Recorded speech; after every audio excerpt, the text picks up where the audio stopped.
empezar a tratar de entender un poquito más cómo es el mecanismo de trabajo, ¿sí?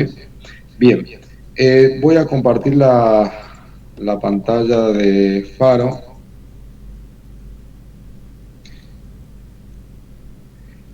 Bien, nosotros la clase pasada habíamos visto que decíamos una condición, por ejemplo, vamos a hacer para que no nos dé error de sintaxis, decíamos ahí, asignábamos 1, mientras i sea menor. Hola Fede, ¿cómo estás?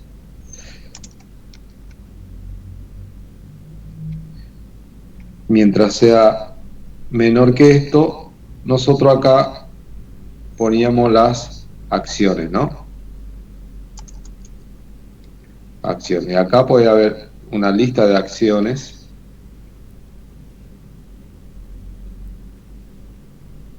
y así sucesivamente todas las que querramos, ¿sí? Y se cerraba con un corchete. Entonces, esto, en realidad, la lectura de esto sería algo así. Esto es un bloque. ¿Por qué es un bloque? Porque está encerrado entre corchetes, entonces esa es la representación de un bloque en Smalltalk. Y este bloque, de alguna manera, cuando se evalúa este bloque, me puede dar, me debería dar un valor lógico, o verdadero o falso, ¿sí? Con lo cual, si el valor devuelto es verdadero, se evalúa como verdadero, como true, entonces este método se ejecuta, pues sería válido en esa condición. Pero también se puede dar el caso de que nosotros dijéramos, ahí vamos a poner, ahí le asignamos 20,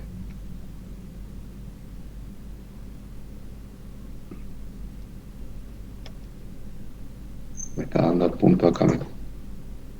Bueno, lo voy a poner en esto entre, para que no me dé error, ¿sí? Y esto lo vamos a borrar. Ahí está. ¿Sí? Entonces, ahí nosotros dijimos, ahí le ponemos 20, vamos a copiar este pedacito de bloque de vuelta. Y fíjense que esta condición no se va a dar, ¿sí? Acá asumimos que ahí le estamos diciendo i, le asignamos i más 1, ¿no?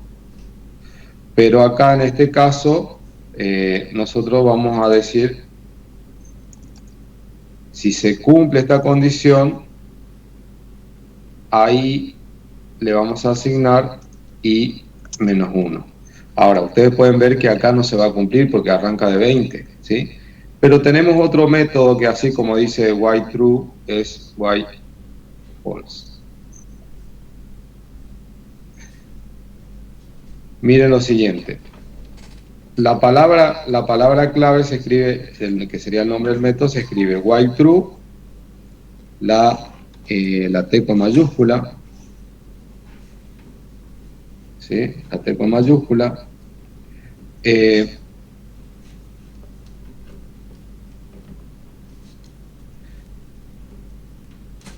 Y acá, estoy achicando un poquito la pantalla. Y acá fíjense que en este caso,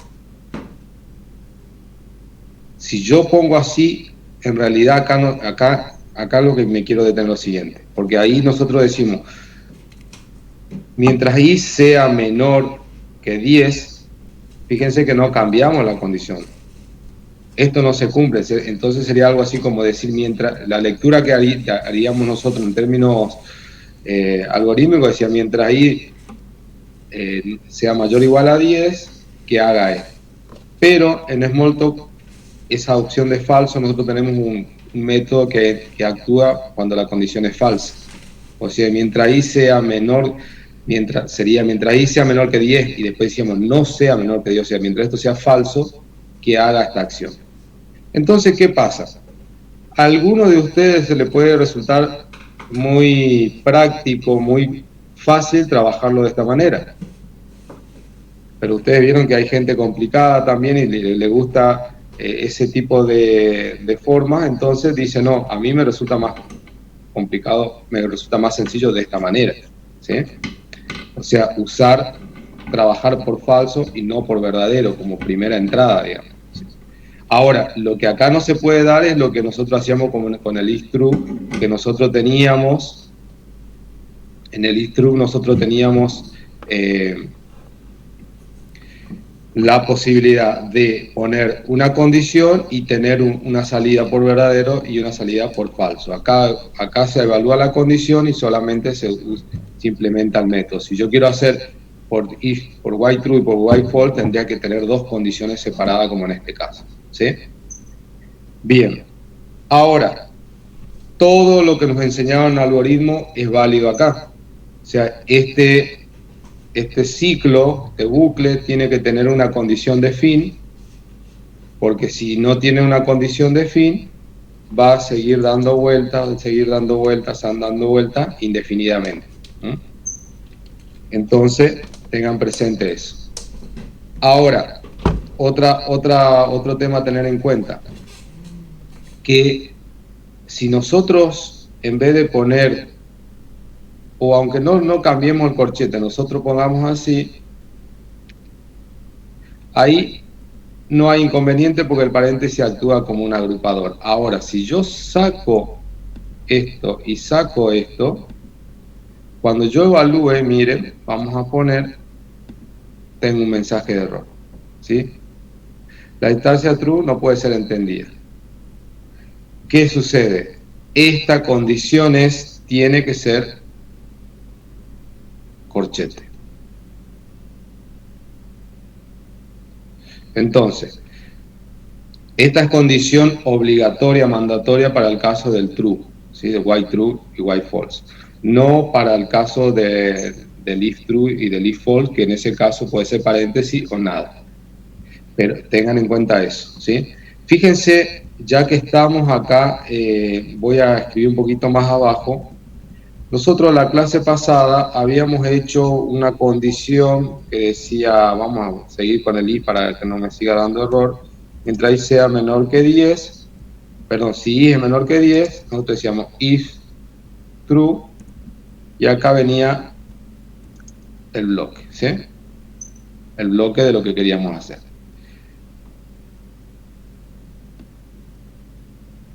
Ahí hace una buena aclaración Fede, justo estaba pensando en eso, las combinaciones de tecla para salir de un bucle infinito, ¿sí?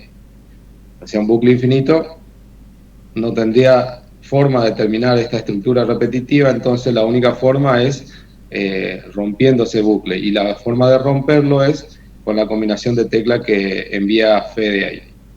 Ahora, fíjense ustedes acá. Si yo digo, si i es menor que i, entonces yo digo ahí, le asigno 20, por ejemplo. Pregunto, ¿por qué se va a ejecutar en esa expresión? ¿Qué se evalúa primero? ¿O cómo se evalúa?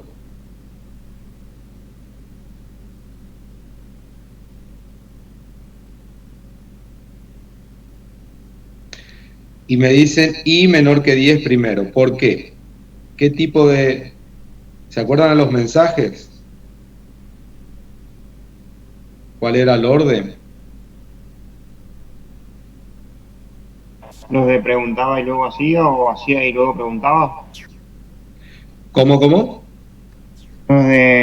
Los tipos de bucle que primero hacían y luego preguntaban, o primero preguntaban y luego hacía, dependiendo del tipo de bucle. ¿A eso se referencia? No, a los tipos de mensajes. ¿Se acuerdan los tipos de mensajes que teníamos nosotros en Smalltalk? Ahí está. Mensajes binarios, unarios y de palabra clave. ¿Se acuerdan? Bueno, dentro de las precedencias, ¿cuál es lo primero en una expresión donde hay una mezcla de esos mensajes? ¿Qué se evalúa primero?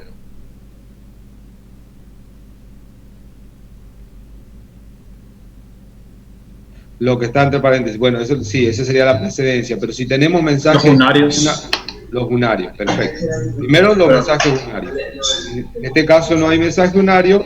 Bueno, los binarios. El segundo que se evalúa, ¿cuál es? El binario, que es en este caso. ¿Sí? Y por último se evalúan los de palabra clave. Entonces, digamos que esta expresión así no tendría inconvenientes, ¿no? Vamos a probar. ¿Qué sucede? Nos faltan los corchetes. Claro, ¿por qué? Porque en principio si nosotros lo hacemos sin esa, digamos, forma de romper esa precedencia, nosotros por ahí lo vamos a tener este problema. Y esto es lo que quiero que ustedes tengan sobre todo en cuenta cuando las expresiones son más complejas que un i menor que 10. Porque ahí, fíjense que el menor pues, dice fue evaluado como nil. Y en realidad lo que está haciendo, vamos a poner acá, ahora miren lo siguiente, y ahora ¿qué sucede de vuelta? ¿Por qué creen ustedes?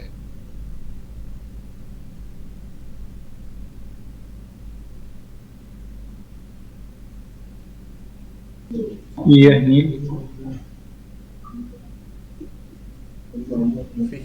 Fíjense un dato. El profe mío que tiene Andrea abierto el transcript, ¿no? En las primeras clases le hacía una mención. Se podría trabajar tranquilamente la ventana del transcript o la del Playground. La del Playground sería como la ventana del desarrollador y la otra es una ventana que es generalmente más del mismo entorno, digamos, en este caso de Faro, como del mismo compilador. Fíjense de que ustedes tranquilamente el mismo código que tienen acá lo pueden escribir allá, ejecutar y pueden obtener resultados. Pero fíjense que el profe, cuando estaba ejecutando ahora esa última expresión, le estaba tirando allá, digamos, ¿sí? No me estaba dando cuenta que el transcript me estaba delatando, digamos. Entonces, eso es otra diferencia. Siempre el transcript puede llegar a sacarle mensajes que son propios mismos internos, digamos, ¿sí? Claro, fíjense que ustedes ahí está evaluado, se envió a nil. O sea, acá leen el mensaje, dice que el símbolo el operador menor fue enviado a nil.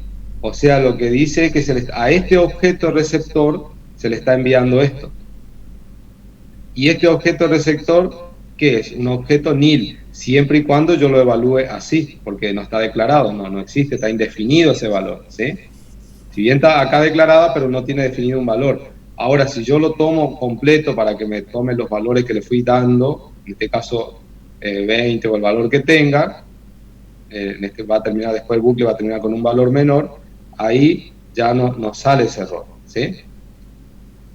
Pero tengan en cuenta eso. Ahora, en este caso no hay problema, es indistinto poner paréntesis que no poner paréntesis. Pero si nosotros por ahí trabajáramos con una expresión más compleja, ¿sí? Con una expresión más compleja, podríamos decir de esto, y, no sé, y vamos a poner i mayor que 2, por ejemplo, por ahí puede seguir funcionando bien, pero también ya es como que el código deja de ser claro, ¿sí? El código ya no hay que mirarlo 2 veces por lo menos para poder entenderlo bien. Entonces, en situaciones como esta, siempre es preferible hacer una división así, ¿sí? Algunos lenguajes, como por ejemplo el C, me dice, no importa la expresión que vos pongas, que estés, digamos, combinando, siempre la expresión final tiene que estar entre paréntesis. En este caso, no. Acá la única condición es que la expresión que esté hecha así se evalúe como verdadero o como falso. Porque este método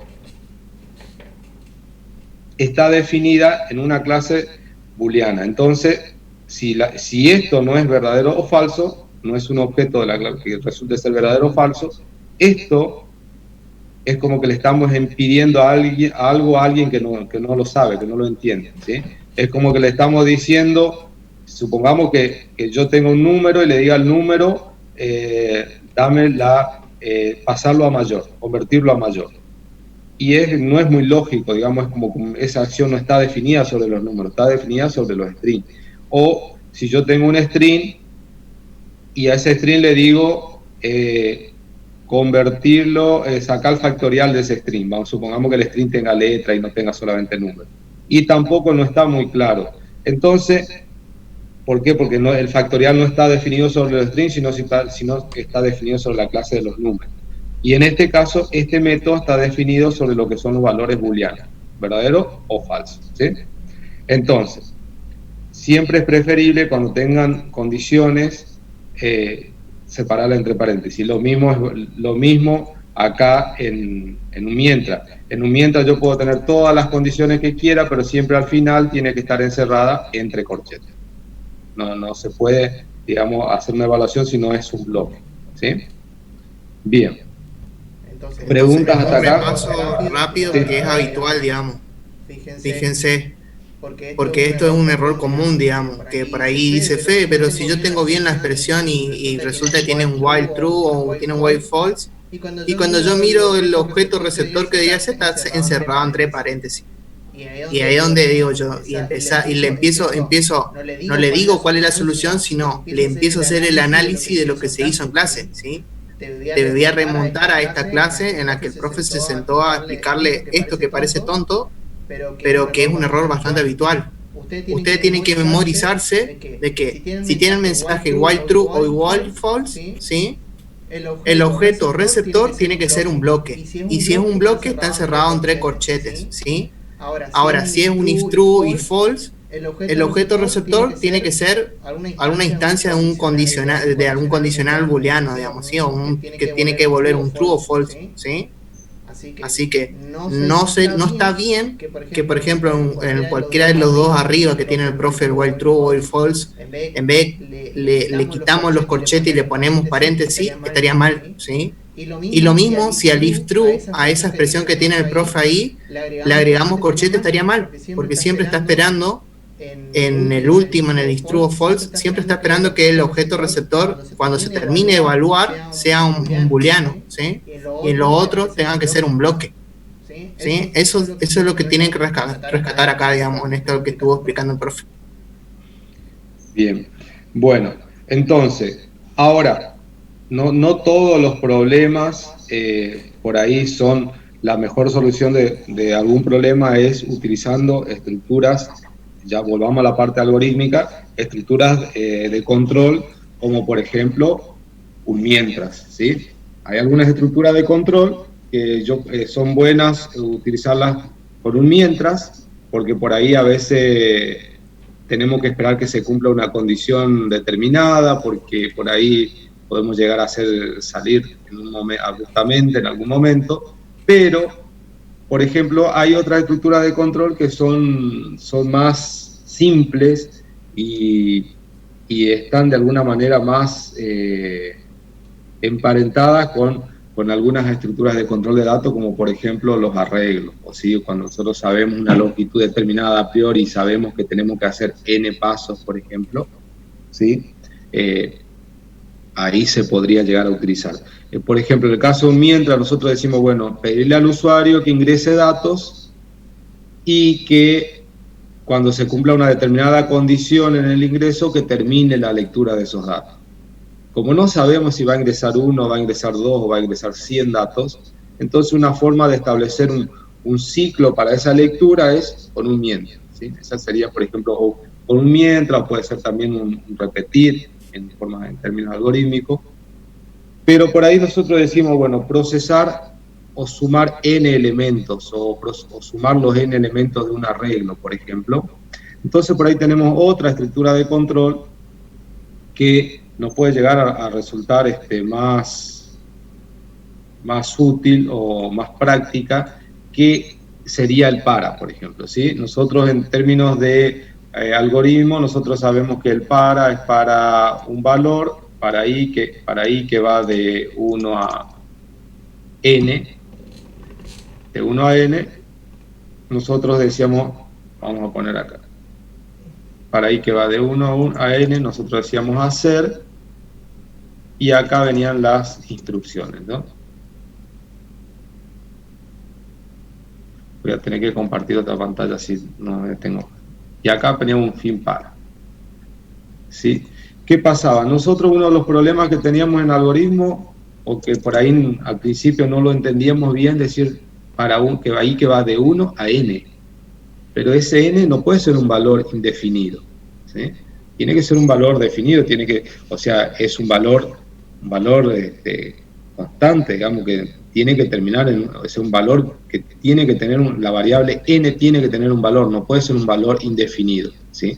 De paso, en Smalltalk, si fuera una variable Smalltalk, ese valor n, ¿qué valor tendría? Si fuera una variable Smalltalk y no está definido. Pregunto.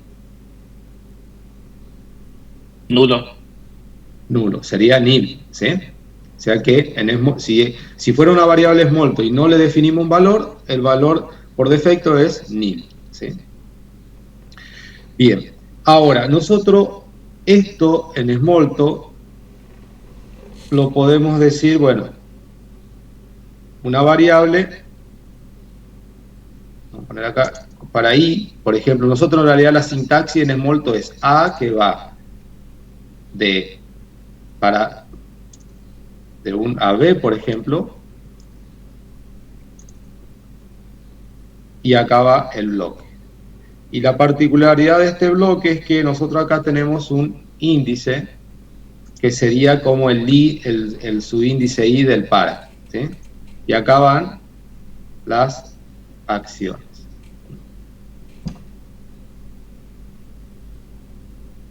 Ahora, esto que está acá no necesariamente tiene que estar todo en una misma línea, ¿no? Yo lo pongo así para que quede un poco más claro, pero